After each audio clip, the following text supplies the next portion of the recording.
7 digital, and you can tag me at @Ann_Dida. Our WhatsApp line is also very active, 0793-267-279. Talk to us. Karibu sana, Raphael. Asante sana, Good to have you. Umechelewa, lakini thank you for making time. Is it the weather? It was bad traffic. From Thika we started with the traffic from Ruiru all the way. Actually, at some point I had to leave my car and just hop on a bike and... sorry about that. Is it an incident? No, I don't know. I don't understand because there was nothing, extremely nothing, but just a lot of traffic. Okay. Yeah. We are grateful that you made it. But now that we're talking about the economy, I just want to remind our viewers the question we are asking this morning. We're talking about surviving the economy.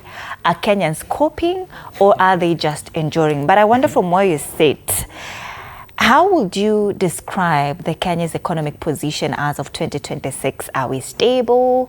Are we strained? Are we at risk? How do you look at it?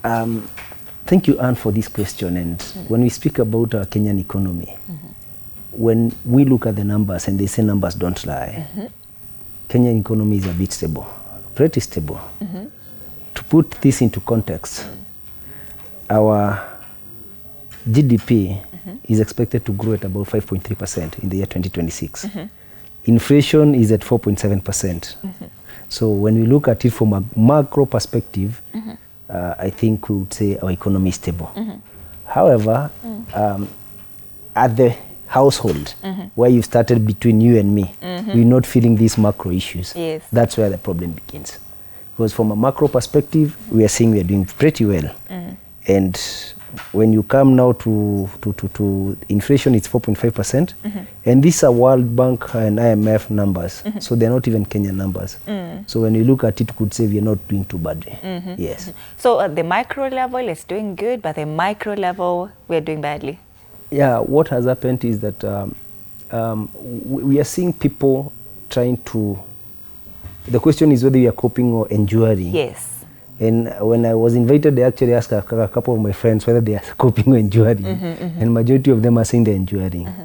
And since that people are enduring, you'll find that Anne and I and several others will be having side hustles. Side hustle is something that you want to do to just manage. When I was looking at this question, something came to my mind about what is coping and what is enduring. I actually had to go to the dictionary and try to understand these terms. And when I look at the dictionary, coping talks about you can manage. Yes. You can put strategies in place to manage your issues, to manage your situations. But coping, enduring, that is coping. Enduring is just going through something. There's nothing you can do. And I think majority of us Kenyans are in that position where we are just going through. There is nothing we can do about the situation. What has happened is that there's too much that is happening. You mentioned in your opening remarks about the taxation. Yes. When we look at what has happened is the government is under pressure to correct more. And what the government has done, instead of trying to expand the tax, they're trying to expand the tax base, but more or less they're also taxing more the already who are taxed. Yes. So for you and I who are employed, our take home has reduced. As much as they are saying that they're increasing the band upon which people are not paying taxes, you realize it was at 24,000, now they're taking it to 30,000. But that is a very small proportion of the economy. In this country of ours, 80% of Kenyans are informal sector, so they're not in that context. So the Revenue Authority should be a bit more creative. Treasury should be a bit more creative to bring in the informal sector, rather than just looking at the low-lying fruits of employed people. And looking at, of course, the difference between coping and enduring, and I like that you also just focus on that a little bit. But from where you said you and me, we are employed. Are you coping or are you enduring, Raphael? From where I sit, I'm also trying to, I think I'm in the middle. I wouldn't say that, at least by the grace of God, things are not, I can move things. I can be able to plan. So you're coping? I would say I'm in the middle. There's a very thin line between my coping and my enduring. It is said in this country, we don't have a middle class. The middle class that we have, you'll find that I came here driving, but the car is owned by me and Equity Bank, by me and another bank. So actually it's not my car. And this is where we are struggling, because we are borrowing too much. And now, because of the crowding out by the government. The government has borrowed too much from the local economy, from the locally, so it has crowded out you and I from the banks. The banks are more comfortable giving to the bank because of risk issues and all, to the government because of risk issues and all that, rather than giving you and me. So we end up as normal Kenyans borrowing from the digital space, which is more expensive. I was having a conversation with someone who's telling me that he's borrowed to the tune of 30% per month. I mean, it's outrageous. So that there's nothing I can put money into to give me a return that is 30% to pay the interest and get something. There's no even this side hustles. Even this side hustles. I mean, what can you do to get more than 30%? 30% is just the interest bit. So you need to make quite much more for you to be able to pay the interest and the principal and also get something. So even as we say we are going to the digital space, we also realize that we've been crowded out by the government. The government has pressure to collect more, and when you talk to them, they say it's about facilities that were taken a long time ago. And now they are even becoming more creative. There's what they are calling the divestiture, about sale of national assets and all that. But the question we're asking ourselves is, are we really prepared for the infrastructure fund? When they mention the infrastructure fund, it's still a sign, it's still a way of collecting more from the people or trying to raise more funds. But as Kenyans, as a normal Mwananchi, you and I, times are not so. All right. Even before we take a look at the feedback, you've mentioned something quite interesting. I don't want it to skip my mind. That right now we do not have a middle class in Kenya. You know, a long time ago we would hear that if you're getting 50,000 Kenyan shillings per month, then you're just above the middle class level. Then I know you've said we don't have a middle class, but who would you refer to as a middle class right now? How is the take home looking like for somebody considered middle class? I don't want to look at it from how much you take home for you to be considered a middle class. If you look at the West, for you to be considered a middle class, you have a home. Basic. Forget about the affordable housing and what we are calling the homes. You own a home. Your car is not on loan, you own your car. Those are the basic parameters that will be used maybe from the West to classify you as a middle class. Today when we look at ourselves, even though you and I could be pocketing more than 100,000 or thereabout, do we own our homes? We do. That is the question. I don't, do you? That's the question we want to ask ourselves. So when the government had the idea of affordable housing, if you look at the previous regime, it was part of the Big Four agenda. It's a very good thing. But how it's implemented in this country is where we draw the line. Because you find last year we had a conversation actually here where we are saying that the construction industry has shrunk. We are doing affordable housing, but the construction industry has shrunk. How do you know it has shrunk? By the amount of cement that the cement producers are selling. When the economy is doing pretty well, even if you don't own a home, at your place you'll improve your mother's place. Those of us who are brought up in the village, you know, we swept our houses.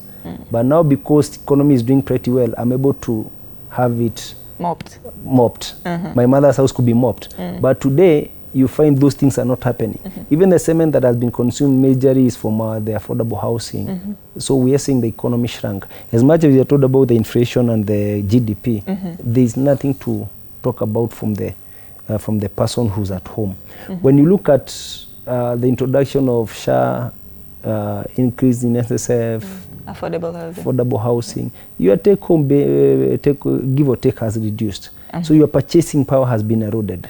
And that is where you find that shilling is not very well circulating. Let's look at what the government is doing with the e-teams. When we say that we want to have e-teams across the board, I'm looking at someone out here who sells chais and mandazis. That person is, according to the government, is supposed to be on e-teams. Hypothetically, if somebody who supplies milk to TV47 is a farmer in the hood, you people cannot claim that expense from your the TV47 cannot claim that expense in its financials because it's not ETIMS compliant. So what happens is that you'll cease from buying from that farmer next door and you go to the supermarket because you want to claim this expense. So some of the things that we are doing could be counterproductive.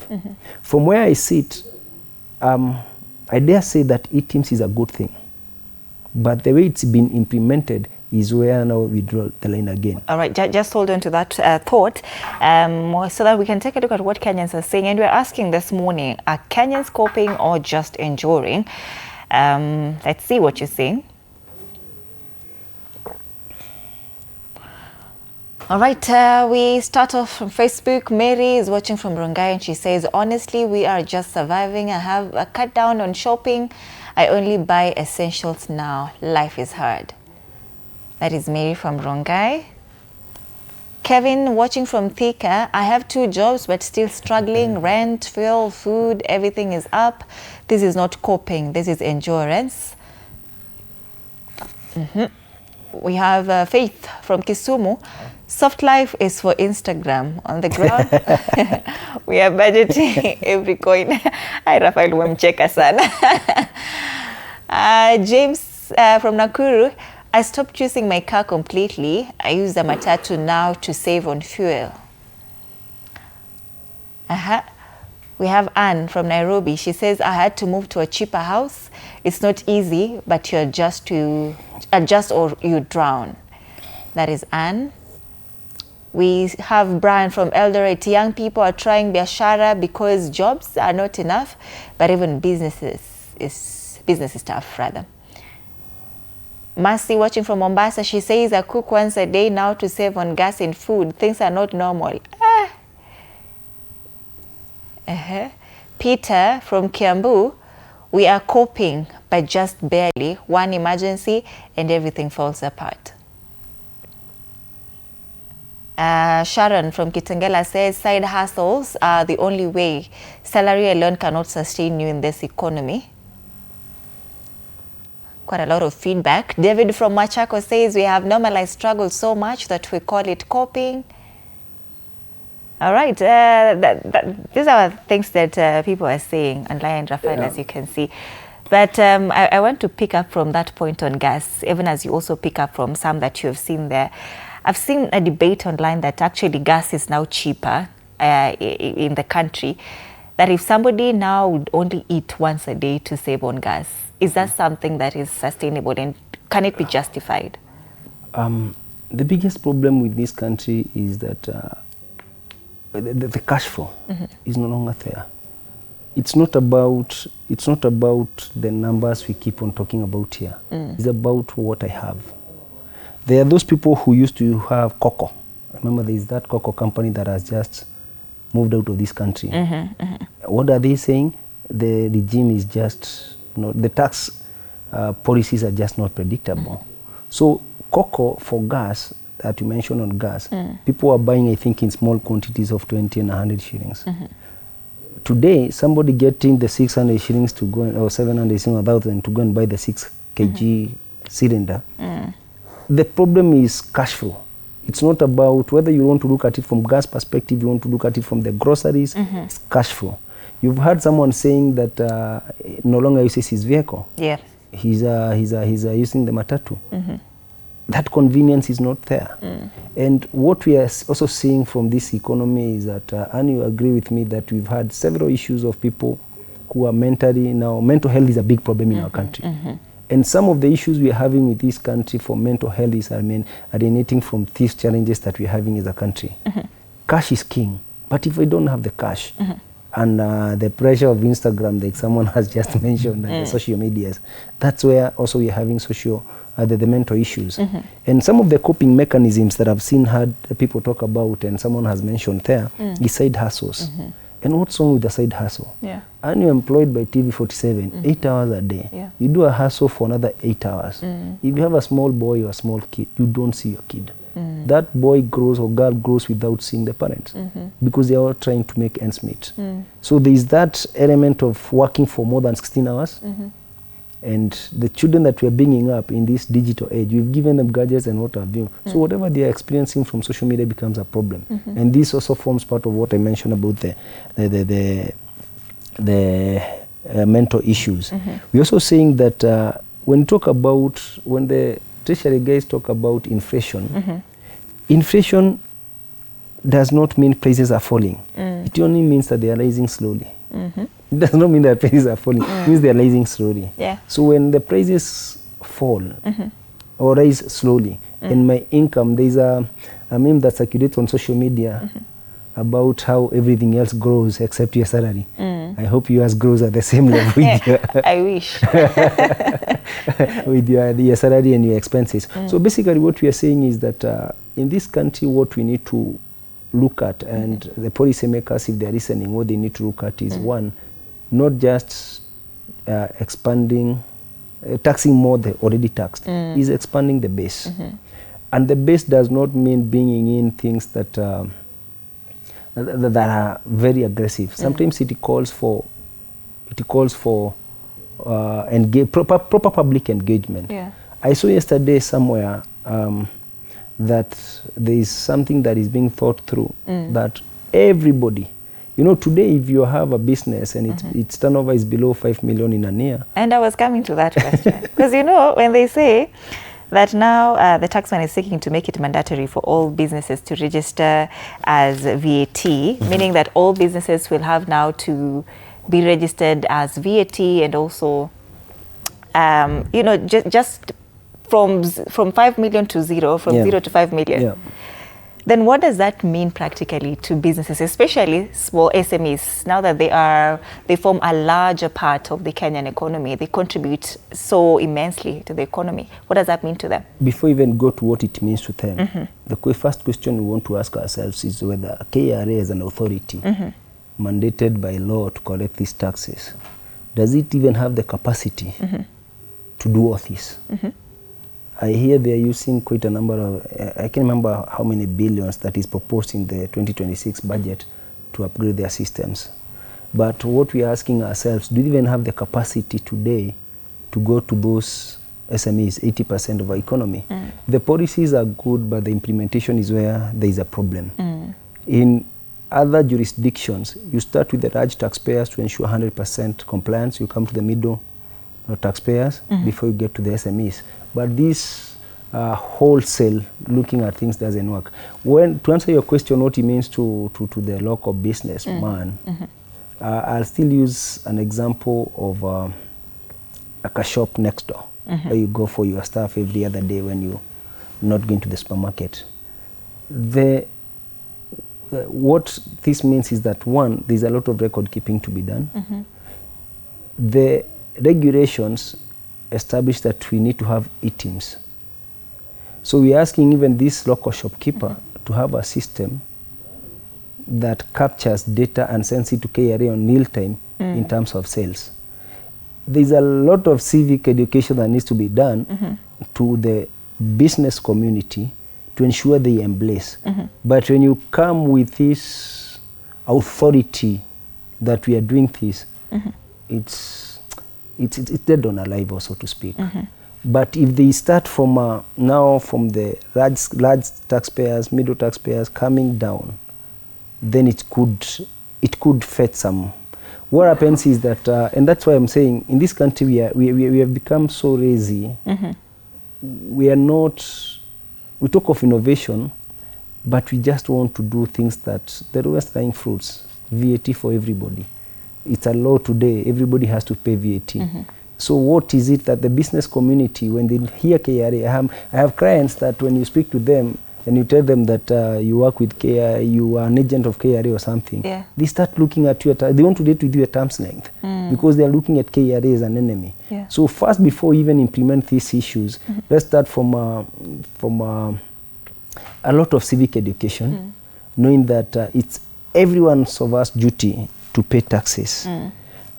Otherwise, when we start bringing in blanket rules and blanket regulations, the more we are going to also employ people to follow up on defaulters and all this.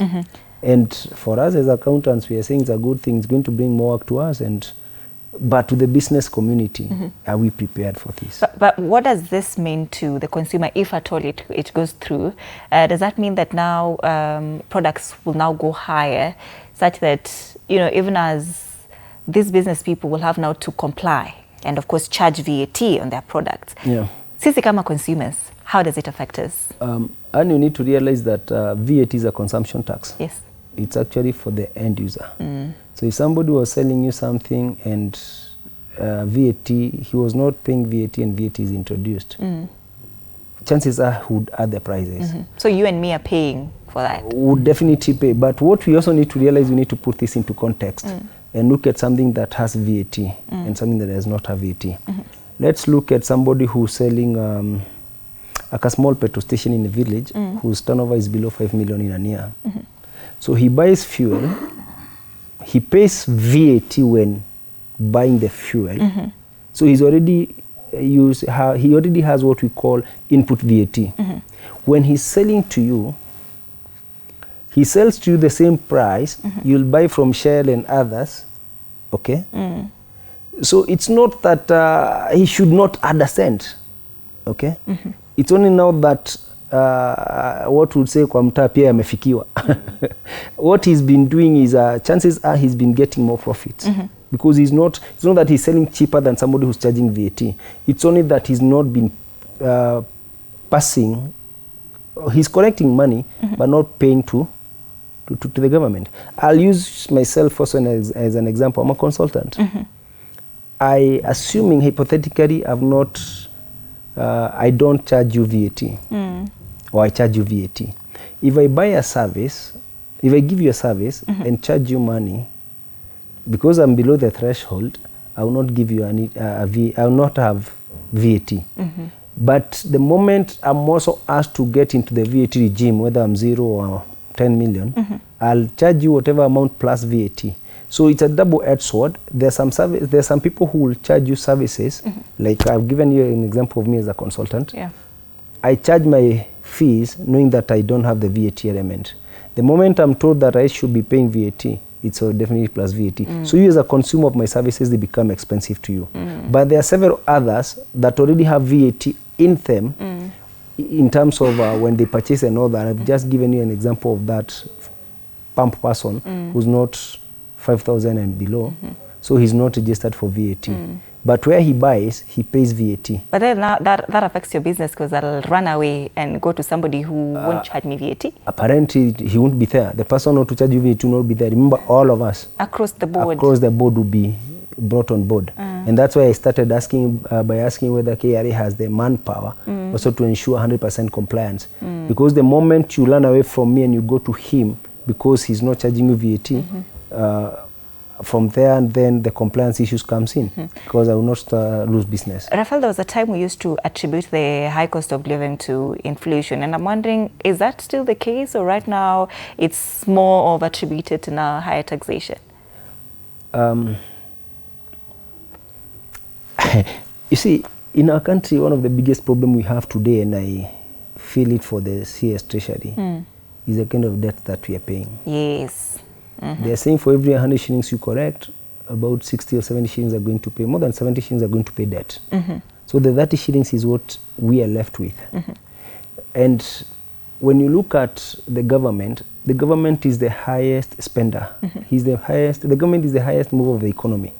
When roads are being built in your village, there's somebody who prepares lunch for the people who are doing that business. So there's a lot of money circulation. So when the government is not spending, there's no circulation. Remember, we started by saying cash is king. So there's no that. So the cost of living we are having today, there's that bit of, if you look at the Auditor General's report the other day, he talked of absorption of the development budget is very little. So whatever we are doing is just recurrent. So there's nothing that is growing the economy. And that's why I say if the political leaders kept to what manifestos they present to us, it will be very interesting. When you look at the previous regime, they talked about the Big Four agenda. Manufacturing was one. Okay? When they manufacture, we'll be doing very well.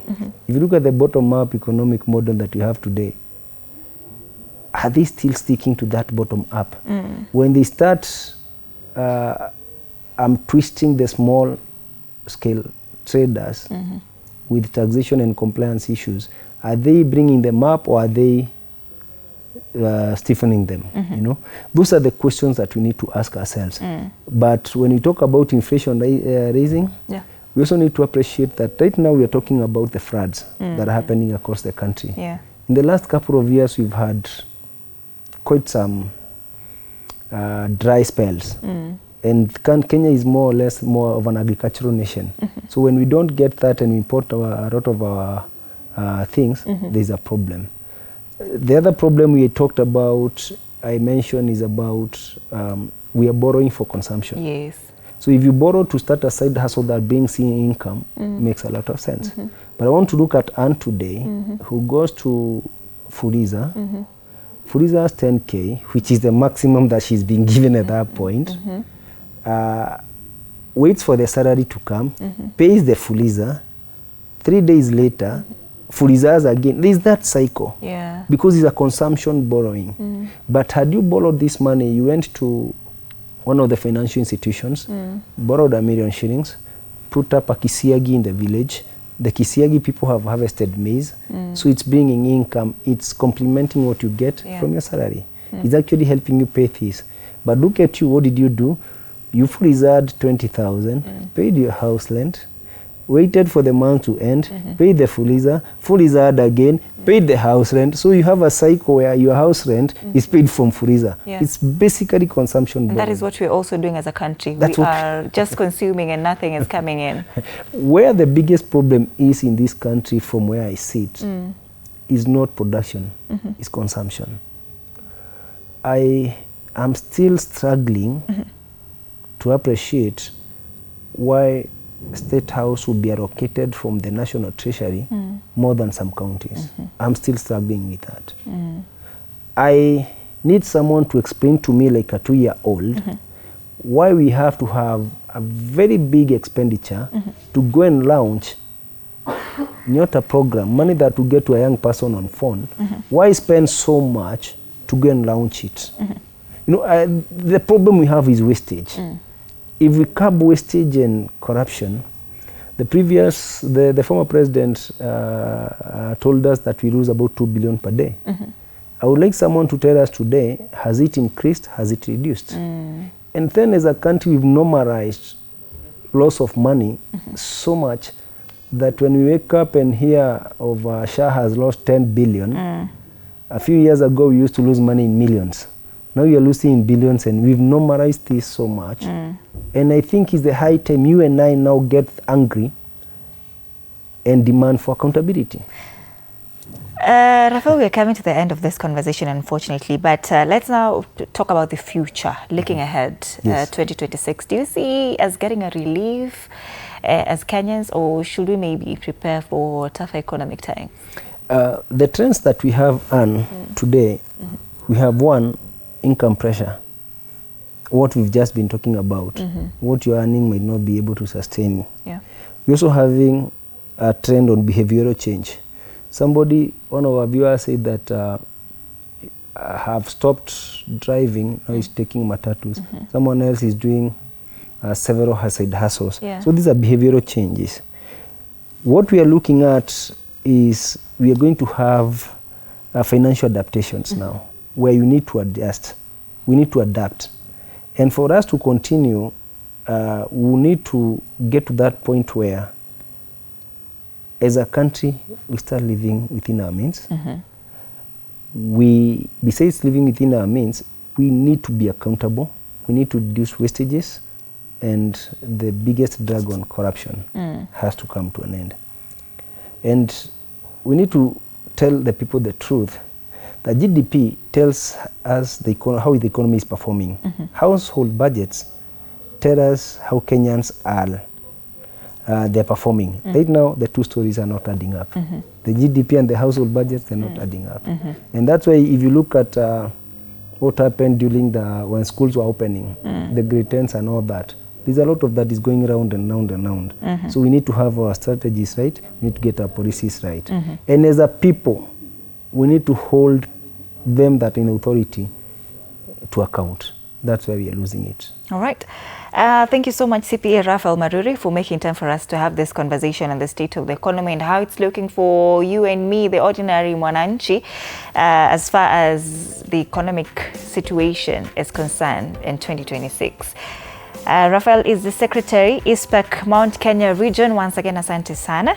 We're hoping to have you next time for this conversation. But let's continue it online. We are asking, are you coping or are you enduring? Talk to us, TV47 Kenya on Facebook and on YouTube, on X at TV47 Digital, and keep tagging me at @Ann_Dida. We'll be happy to continue this conversation with you on our said social media platforms. That brings us to the end of this conversation. Thank you so much for staying with us. We'll see you tomorrow bright and early. Good morning.